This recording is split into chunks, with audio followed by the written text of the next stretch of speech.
things that I love about the Apostle Paul is a divine phrase that he uses. Paul uses this phrase that says, I've come to show you a more excellent way. As people of faith, our journeys is about growing closer and deeper in that more excellent way. Being common is not Christian. Being ordinary is not Christian. Our ancestors of yesteryear sang a song that reminded us that we are moving toward a more excellent way. And it started this way: I'm pressing on the upward way, new heights I'm gaining every day. Notice that. New heights I'm gaining. You see, if you are still thinking and worshiping and doing what you've done for the last 70 years of your life, you've not grown. One of the things, preachers, that we pastors learn to do is we learn to grow whether we like it or not. Particularly Elder Orr and Elder Brisbane. We are people who are in an itinerary ministry, so we move about. So you are forced to learn whether you like it or not. Because every so often you got to learn a new group of people. Like it or not. And would you please silence your phones? It's hard enough to try to compete with the devil, but I don't want to compete with Apple. Amen? And so, my friends, you're here this morning because you want to press on.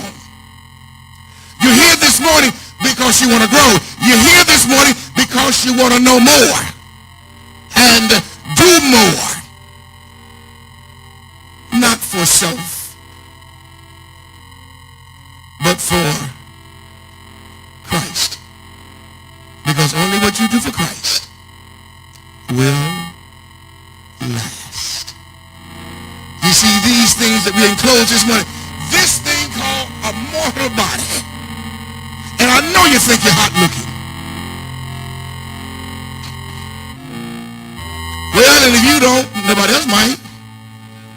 And I'm a firm believer that there are times that he or she who does not toot his or her own horn might not get it tooted. Bum, bum. Amen? And so this morning we're here. 1884. And here we are. Celebrating from whence we've come. God of our weary years. God of our silent years. Thou who has brought us thus far on the way. Thou who has by thy might led us into the light. Keep us, keep us, keep us, keep us, keep us forever in the path. We pray. And with a governor like ours, we need to be praying. Telling lies, talking about we would have been the beneficiaries of slavery. No. We learned, matter of fact, but he does not know. And it tells you about his stupidity and ignorance. And I don't care if it goes on Facebook and YouTube. I ain't got the one God to live on this side. But then I'll live forever after him. But he didn't know. Because what his folk didn't tell him in school is this. We were learned people before they brought us to America. continent, our home. We were learning people. We had built practically everything that they had in America and more in Africa before they even started to build it here. So I don't know where he get this idea that they taught us something.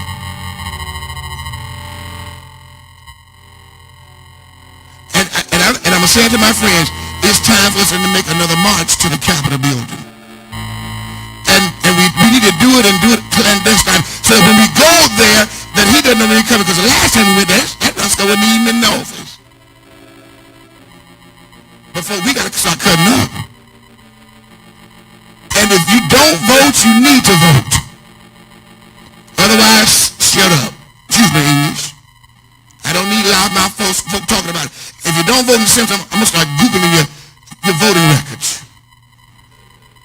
Because you know, instead of law, we can do that. I don't need members trying to tell me what I need to be doing, and they don't vote. Folk, this stuff is serious. This is serious stuff. Would you please silence them cell phones? Now, I don't want to compete anymore with them. That's my last challenge. It is so good to look out here and see such beautiful, smiling faces. It is absolutely delicious to look out and see the oldest member of our congregation, Sister Eloise West, the Queen Mother of Simpson, sitting back there. And I said, good God Almighty, look at that. I think in a mother, so God shall, with us, she'll be 106. Good God Almighty.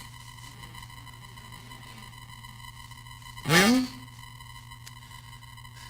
there is something to living a long life. And that life, as always, should point folk to Christ. Sister Eloise was gone from this church for a number of years, a number of years. When she came back, she reconnected with this church. And she's been here ever since. As old folks say, sometimes rising and sometimes falling. But guess what? She's still here. Amen? Now, my friends, for those of you friends who've come from far and near, I think right now the family that came the farthest this morning is the Anderson family. And some of you know her by Megan. She and her husband, Billy.